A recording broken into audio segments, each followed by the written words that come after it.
ചലനങ്ങളാണ് ഇതിന് കൃത്യമായ രീതിയിൽ ഈ വ്യവസ്ഥയെ സംരക്ഷിച്ചു പോരുന്നത്. അപ്പോ പ്രായമായി വരുമ്പോൾ, വണ്ണം കൂടി വരുമ്പോൾ ഒക്കെ നമുക്ക് എന്തുണ്ടാവും? നമ്മുടെ ചലനങ്ങള് കുറയും. ഈ ലിംഫാറ്റിക് നോട്ട്സ് ഒക്കെ ഉണ്ടല്ലോ, പ്രധാനപ്പെട്ട ലിംഫാറ്റിക് നോട്ട്സ് ഉണ്ട്. അതിപ്പോ ഞാൻ വഴിയെ പറയാം. ഈ ലിംഫാറ്റിക് നോട്ട്സിനെയൊക്കെ നമ്മുടെ ടോയ്ലറ്റ്സിലെ ക്ലോസറ്റ് ആണെന്ന് വിചാരിക്കണം നിങ്ങൾ. ഫ്ലഷിംഗ് ഔട്ട് നടക്കാത്തിടത്തോളം എന്തായിരിക്കും? അവിടെ നീർക്കെട്ട് വരും, വേദനകൾ വരും. ഇത് നമ്മളിങ്ങനെ നടക്കുന്നു, ഇങ്ങനെ നന്നായി നടക്കുമ്പോൾ ഏതൊക്കെ ഭാഗം മൂവ് എന്ന് നമ്മൾ ആലോചിക്കണം. ആ ഭാഗത്തിന് മാത്രമാണ് ഈ മൂവ്മെന്റ് കിട്ടുള്ളൂ. ആ മൂവ്മെന്റ് കിട്ടാത്ത ഭാഗത്തിനൊക്കെയാണ് ഈ പറഞ്ഞ പ്രശ്നങ്ങൾ ഉണ്ടാവുന്നത്. അപ്പൊ അതിനാണ് നമ്മൾ ഞാൻ പറഞ്ഞു വന്നത് എങ്ങനെ കുളിക്കണം. പക്ഷെ കുളിക്കാണ്ടിരിക്കുമോ മലയാളിയാണെങ്കിൽ കുളിക്കും അല്ലേ? മഴക്കാലത്ത് പോലും ഒരു നേരം കുളിക്കും, വേനൽക്കാലത്താണെങ്കിൽ 2-3 തവണ കുളിക്കും അല്ലേ? അപ്പോ നമുക്ക് ഏറ്റവും എളുപ്പ വഴി ഇന്ന് വൈകുന്നേരം കുളിക്കാൻ കയറുമ്പോ അല്ലെങ്കിൽ നാളെ കാലത്ത് കുളിക്കാൻ കയറുമ്പോ തൊട്ട് എന്ത് ചെയ്യണം? ഞാൻ ഈ പറയുന്ന മെത്തേഡിൽ അങ്ങ് കുളിക്കാം. ആ കുളിച്ചു കഴിഞ്ഞാൽ ഉറപ്പ് തരുന്നു, കാരണം അത് ഞാൻ എൻ്റെ ജീവിതത്തിൽ പരീക്ഷിച്ച്, നമ്മുടെ ഹോസ്പിറ്റലിൽ വരുന്ന പേഷ്യൻസിൽ പരീക്ഷിച്ച് ഗുണം കിട്ടാത്ത ഒന്നും തന്നെ ഞാൻ പറയില്ല. അത് ചോദിക്കുമ്പോൾ ഞാൻ അതിന് ആൻസറബിൾ ആണ്, ഉത്തരം തരാനുള്ള ആളാണ്. പിന്നെ ഇതിന്റെ ഒക്കെ പുറകിൽ ഞാൻ പറയട്ടെ, ഞാൻ ഈ പറയുന്നത് ഞാൻ കണ്ടുപിടിച്ച കാര്യമൊന്നുമല്ല, വർഷങ്ങളായി അറിയുന്ന കാര്യമാണ് ഞാൻ പറയുന്നത്. അതിനെ നിങ്ങൾക്ക് വേണ്ട വിധത്തിൽ ഞാൻ അവതരിപ്പിക്കുന്നു എന്ന് മാത്രം, അത്രയുള്ള വ്യത്യാസം. പിന്നെ മാത്രമല്ല, പല അറിവുകളും എല്ലാവരിലേക്ക് എത്താറില്ല അല്ലെ? നമ്മളിപ്പോ ഡോക്ടേഴ്സിനെ ഇത് കാണാൻ ചെന്നു, അവർ കുറെ മരുന്ന് എഴുതി തന്നു, ആ സമയത്ത് വേദനാ സംഹാരികൾ കഴിച്ചു മാറി. ഈ വേദനാ സംഹാരികൾ നമ്മളെ ജോയിന്റ് പെയിൻസ് ഒക്കെ മാറ്റും, പക്ഷെ വയറിന് പ്രശ്നം ഉണ്ടാക്കും, ലിവറിന് പ്രശ്നം ഉണ്ടാക്കും അല്ലെ? എല്ലാവർക്കും അറിയാം. ഇപ്പൊ ആയുർവേദം പോയി നമ്മൾ തിരുമ്മി തടവി, അപ്പൊ എന്തുണ്ടാവണു? ഞാൻ ഈ പറഞ്ഞ ലിംഫാറ്റിക് നോട്ട്സിനൊക്കെ മസാജ് കിട്ടുന്നു, നല്ല സുഖമായി അല്ലേ? പക്ഷെ ഓരോ പ്രാവശ്യം 1200, 1500 രൂപ കൊടുത്തിട്ട് തിരുമാൻ എത്ര പേർക്ക് പറ്റും അല്ലേ? ഞാൻ ചെയ്യുന്നത് എനിക്ക് തന്നെ പാരയാട്ടോ. നമ്മളൊരു ഹോസ്പിറ്റൽ നടത്തുന്നുണ്ട്, ആയുർവേദ ഹോസ്പിറ്റല്. അപ്പൊ അവിടെ വല്ലപ്പോഴൊക്കെ വന്ന് തിരുമണ ആൾക്കാരെ പോലും വരാതിരിക്കാനുള്ള മാർഗമാണ് ഞാൻ നോക്കുന്നത്. എനിക്ക് ഉറപ്പാണ്, ഇത് നിങ്ങൾ ദിവസേന ചെയ്തുകൊണ്ടിരുന്നാൽ നിങ്ങൾക്ക് ഒരു ഡോക്ടറെയും ഈ പേരിൽ കാണേണ്ടി വരില്ല. മാത്രമല്ല, എത്ര പ്രായമായാലും ചുറുചുറുക്കോടുകൂടി ഓടിച്ചാടി നടക്കാനും പറ്റും. അതാത് ദിവസം കേട്ടോ. നിങ്ങൾ പിന്നെ 1 ദിവസം 2 ദിവസം 3 ദിവസമൊക്കെ ചെയ്തു സുഖമായി, പിന്നെ നിങ്ങൾ പഴയ പോലെ കാക്കക്കുളി കുളിച്ചാൽ ശരിയാവില്ല. അപ്പോ കുളിക്കുന്നതിന് മുമ്പ് 5 മിനിറ്റ് നിങ്ങൾക്ക് വേണ്ടി ചെലവഴിക്കുക. 5 മിനിറ്റ് വേണ്ടു കേട്ടോ. 10 മിനിറ്റ് ആദ്യമൊക്കെ നല്ല വേദനകളൊക്കെ ഉണ്ടാവുമ്പോൾ 10 മിനിറ്റ് ചെലവഴിക്കാം. അതെങ്ങനെയാണെന്നുള്ളതാണ് പറയാൻ പോകുന്നത്. അപ്പൊ കുളിക്കാൻ ബാത്റൂമിൽ ചെന്നു, എണ്ണ തേക്കാൻ ഉദ്ദേശിക്കുന്ന ആൾക്കാരാണെങ്കിൽ ബാത്റൂമിൽ തന്നെ നിങ്ങൾക്ക് ഇഷ്ടപ്പെട്ടുള്ള ഏതെങ്കിലും എണ്ണ നിങ്ങൾ സെലക്ട് ചെയ്യുക. ബാത്റൂമിൽ വയ്ക്കാൻ ഞാൻ പറഞ്ഞില്ലേ, കോക്കനട്ട് ഓയിൽ മതി, അവണക്കെണ്ണ മതി, അല്ലെങ്കിൽ വെള്ളെണ്ണ മതി, ഏതായാലും അത് വെക്കുക. അതല്പം കയ്യിലെടുക്കുക. അപ്പൊ ഇതിൽ ഈ സമയത്ത് മാത്രം ധൃതി പാടില്ല കേട്ടോ. കുളിക്കാൻ ചെല്ലുമ്പോൾ നമ്മൾ എപ്പോഴും വിചാരിക്കണം, എന്ത്, ഇത് എനിക്ക് വേണ്ടിയിട്ടാണ്, ഞാൻ കുളിക്കാൻ മറന്നുപോയി, ഇനി തൊട്ട് ഞാൻ മര്യാദയ്ക്ക് കുളിക്കണം, ഈ ഒറ്റ കുളി കൂടെ എൻ്റെ അസുഖങ്ങളൊക്കെ എനിക്ക് മാറ്റിയെടുക്കാൻ പറ്റും എന്ന തോന്നല് നിങ്ങൾക്ക് വേണം. അപ്പൊ ഇതില് ഇനി വേറെ ആർക്കും വേണ്ടിയിട്ടുള്ള അഡ്ജസ്റ്റ്മെന്റ്സ് ഇല്ല. അവിടെ പോണം ഇവിടെ പോണം എന്ന് പറഞ്ഞിട്ട് നിന്നാലൊന്നേ പറ്റില്ല. എന്റെ കുളിക്ക് എനിക്ക് 15 മിനിറ്റ് സമയം എടുക്കും. അത് പറഞ്ഞു, 10 മിനിറ്റ് കുളിക്കാൻ 5 മിനിറ്റ് ഇതിനും. അപ്പൊ ഈ 5 മിനിറ്റ് എടുത്ത് എണ്ണ എടുത്തു. ആദ്യം തന്നെ എന്ത് ചെയ്യണം? ഏറ്റവും പ്രധാനപ്പെട്ട 2 ലിംഫാറ്റിക് പോയിന്റ്സ് ഇവിടെ 2 ഭാഗത്തായിട്ടാണ്.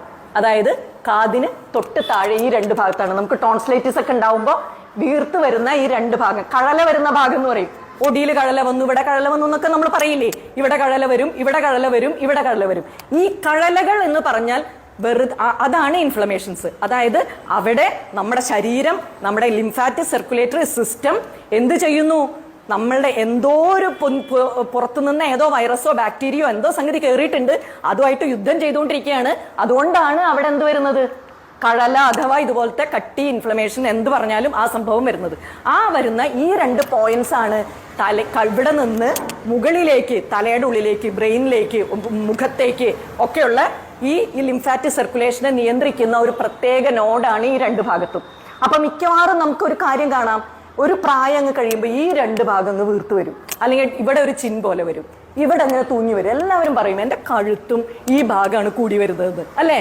ശ്രദ്ധിച്ചു നോക്ക്, നിങ്ങൾക്കൊക്കെ അങ്ങനെയാണ്. ഈ ഭാഗം അങ്ങ് കൂടി വരും. നിങ്ങൾ ചെറുപ്പത്തിലത്തെ ഫോട്ടോയും ഇപ്പോഴത്തെ ഫോട്ടോ എടുത്ത് നോക്കിക്കഴിഞ്ഞാൽ ഇവിടെയൊക്കെ ഇങ്ങനെ തടിച്ചു വീർത്ത് നിൽക്കുന്നുണ്ടാവും അല്ലേ?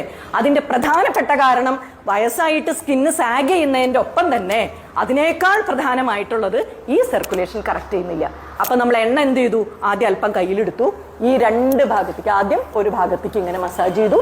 അത് കഴിഞ്ഞ് മറ്റേ സൈഡിലേക്ക്, അത് clockwise anticlockwise 2 ഭാഗത്തേക്കും നന്നായി മസാജ് ചെയ്യാം. 10 തവണയെങ്കിലും. 2 കൈയും ഒരുമിച്ച് ചെയ്യാം. 10 തവണ ഇങ്ങനെ 10 തവണ ഇങ്ങനെ മസാജ് ചെയ്യുന്നു. മനസ്സിലാവുന്നുണ്ടല്ലോ അല്ലെ? അത് കഴിഞ്ഞ് എന്ത് ചെയ്യണം? അവിടെ ഒന്ന് ടാപ്പ് ചെയ്യണം നമ്മൾ. അവിടെ കെട്ടി നിൽക്കുന്നതൊക്കെ മറ്റുള്ള സ്ഥലങ്ങളിലേക്ക് വിടാൻ വേണ്ടിയിട്ടാണ്. അപ്പൊ ഇങ്ങനെ ഇങ്ങനെ രണ്ട് സൈഡിൽ ഒരു 10 പ്രാവശ്യം ടാപ്പ് ചെയ്തു എണ്ണ എടുത്തിട്ട്. അടുത്തത് കയ്യിൽ എണ്ണ എടുത്തു. അടുത്ത ഏറ്റവും പ്രധാനപ്പെട്ട പോയിന്റ് ആണ് ക്ലാവിക്കിൾ എന്ന് പറയുന്ന ഈ ബോണിന് എന്താ പറയാ? ഈ ബോണിന് ഇതിന് ഈ തോളൽ ഇതാണ്. ഈ ക്ലാവിക്കിൾ ബോണിന്റെ മുകളിലും താഴത്തും ആയിട്ടാണ് അടുത്ത 2 പ്രധാനപ്പെട്ട പോയിന്റ് ഇരിക്കുന്നത്. അവിടെയും അല്പം എണ്ണ എടുക്കുന്നു. ഇവിടെ ആദ്യം താഴെ ഇവിടെ ഇങ്ങനെ ഒരു സൈഡിലേക്ക്, അതല്ലെങ്കിൽ അത് കഴിഞ്ഞ് രണ്ടാമത്തെ സൈഡിലേക്ക്, നേരത്തെ പറഞ്ഞ അതേ പ്രോസസ്സ്.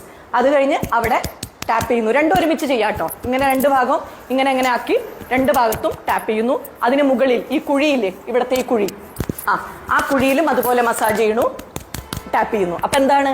ഇവിടെ നിന്ന് ഇങ്ങോട്ട് കയറുന്നതൊക്കെ കൃത്യമായി ശരിയാവും. മിക്കവർക്കും ഈ കൈ തിരിക്കാൻ പറ്റാത്തതും കയ്യിന് വേദന വരുന്നതും കാലത്ത് എഴുന്നേൽക്കുമ്പോൾ കഴുത്ത് തിരിക്കാൻ പറ്റാത്തതിന്റെ ഒക്കെ പ്രധാനപ്പെട്ട, നിങ്ങളൊന്ന് തന്നെ തിരിച്ചു നോക്ക്.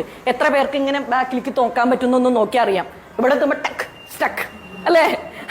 അതില്ലാതെ ഇത് 5 ദിവസം കഴിയുമ്പോഴേക്കും നിങ്ങൾക്ക് കഴുത്ത് തിരിക്കാൻ പറ്റും. മാത്രമല്ല എപ്പോഴും എനർജി ഉണ്ടാവും നമുക്ക്. ഇതിപ്പോ ഞാൻ ഈ പറയുന്നത് അങ്ങ് ചെയ്തു കഴിഞ്ഞാൽ തന്നെ നിങ്ങൾക്ക് ആ എനർജിയിലെ വ്യത്യാസം അറിയാൻ പറ്റും.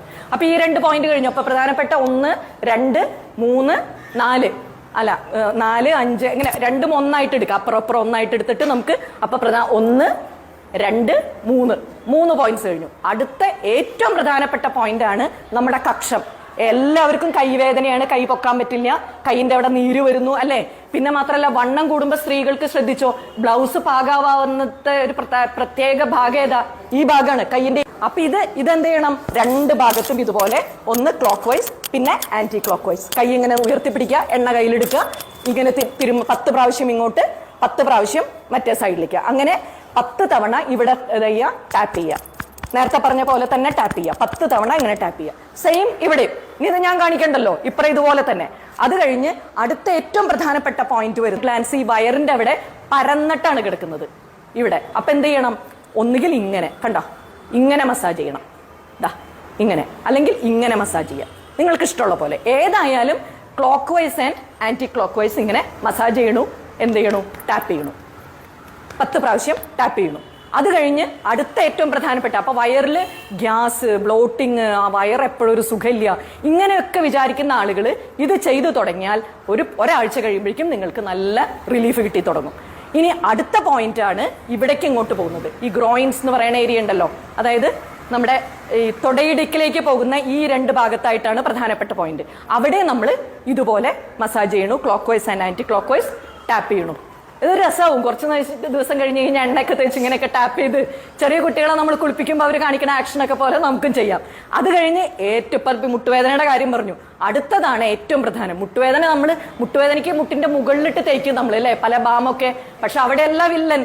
മുട്ടിന്റെ ബാക്കില് ഈ ഭാഗത്താണ്, ഈ ഒടിഭാഗം ഉണ്ടല്ലോ, മുട്ടിങ്ങനെ മടക്കാൽ ഇങ്ങനെ കിട്ടുന്ന ആ ഭാഗത്താണ് ഈ നീർക്കെട്ട് വരുന്നത്. അവിടെയാണ് ഈ ഞാൻ നേരത്തെ പറഞ്ഞ ലിംഫാറ്റിക് ഗ്ലാൻഡ് ഇരിക്കുന്നത്. അപ്പൊ മുട്ടിന്റെ മുകളിലിട്ടിട്ട് പണിയെടുത്തിട്ട് യാതൊരു കാര്യമില്ല. മുട്ടിന്റെ അടിയിലാണ് നമ്മൾ മസാജ് ചെയ്യേണ്ടത്. മനസ്സിലായില്ലേ? നല്ല മുട്ടുവേദനക്കാരാണെങ്കിൽ എന്ത് ചെയ്യണം?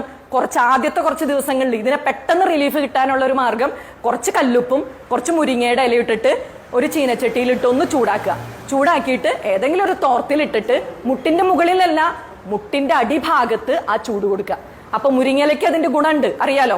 ഉപ്പിന് അതിന്റെ ഗുണമുണ്ട്, ആ നീരിനെ പെട്ടെന്ന് വലിക്കും. ആദ്യം ഒന്ന് മുട്ടുവേദന ഒരു 1-2 ദിവസം കൊണ്ട് മാറാൻ, എന്നിട്ട് വെറുതെ മുറിവെണ്ണ തേച്ച് അവിടെ ഇട്ടേക്കുക.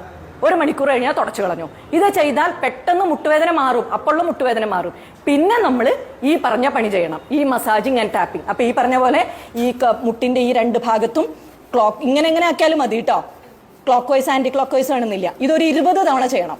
കണ്ടോ? കാരണം നിങ്ങൾക്കൊക്കെ മുട്ടുവേദന ഉള്ളതുകൊണ്ട് 20 തവണ. ഈ 20 തവണ ചെയ്തിട്ട് ഇവിടെയും ഇതുപോലെ ടാപ്പ് ചെയ്യാം. മനസ്സിലായില്ലേ?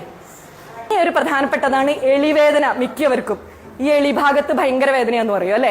അപ്പൊ അവിടെ നമ്മൾ ഇതുപോലെ ഇവിടെ 10 പ്രാവശ്യം ഇങ്ങനെയും 10 പ്രാവശ്യം ഇങ്ങനെയായിട്ട് നന്നായി ടാപ്പ് ചെയ്യുക. കാരണം സ്ത്രീകൾക്ക് ഇവിടെയാണ് ഒരു കെട്ട് പോലെ വരുന്നത്. അപ്പൊ ആ ഭാഗവും നന്നായി മസാജ് ചെയ്യുക. പിന്നെ ഏറ്റവും പ്രധാനം കാലില് അതുപോലെ തന്നെ, കാലിന്റെ ഈ ഭാഗം ഉണ്ടല്ലോ, ഈ കണ്ണി ഭാഗം, ആ കണ്ണി ഭാഗത്ത് നീര് വരും പലർക്കും. അത് കാരണം താഴത്തേക്ക് ഇറങ്ങി വന്നതിന് തിരിച്ച് മുകളിലേക്ക് കയറ്റാൻ പറ്റാണ്ടാവും വെയിൻസിന്. അതുകൊണ്ടാണ്. അപ്പൊ അവിടെയും ഇതുപോലെ തന്നെ നമ്മൾ നന്നായി ഇങ്ങനെ മസാജ് ചെയ്യുക, ടാപ്പ് ചെയ്യുക. രണ്ട് സൈഡിലും 10 പ്രാവശ്യം. മനസ്സിലായല്ലോ? പാദസരിടുന്ന ഈ ബോണുള്ള ഭാഗം മനസ്സിലായില്ലേ? കാലിന്റെ ഈ ബോൺ എല്ലാവർക്കും കാണാൻ മതി. ചെറിയ ഈ ബോണിനെ പറയില്ലേ? ആ ബോണുള്ള ഭാഗത്ത് മസാജ് ചെയ്യുക, ടാപ്പ് ചെയ്യുക. ഇത്രയും ചെയ്താൽ ഒരാഴ്ച ചെയ്തിട്ട് നിങ്ങൾക്കൊരു റിലീഫ് ഇല്ലെങ്കിൽ നിങ്ങൾ എന്നെ വന്ന് കാണും. ഞാൻ അടുത്തത് പറഞ്ഞുതരാം നിങ്ങൾക്ക്. ഇതുകൊണ്ട് 90% ആളുകളുടെയും കാലുവേദന, കയ്യവേദന, കഴുത്ത് വേദന, എളിവേദന ഒക്കെ മാറും. റാഗിയോ മുരിങ്ങലയോ ഒക്കെ സ്ഥിരമായിട്ട് ഒരാഴ്ചയിൽ 2 ദിവസം